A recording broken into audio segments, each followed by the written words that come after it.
যারা ব্রয়লার মুরগি পালন করেন, যারা অভিজ্ঞ অথবা নতুন, তাদের সবারই ব্রয়লার মুরগির হিট স্ট্রোক সম্পর্কে কম বেশি ধারণা আছে।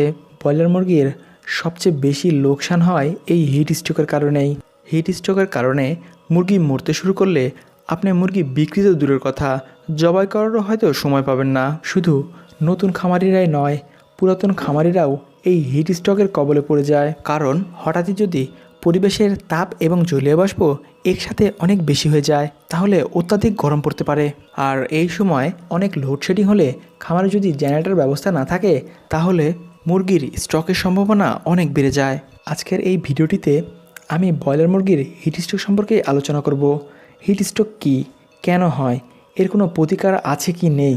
তো যারা ব্রয়লার মুরগির খামার করেছেন কিংবা করতে চাচ্ছেন, তারা এই ভিডিওটি দেখলে অনেক বড় লোকসানের হাত থেকে বেঁচে যেতে পারেন।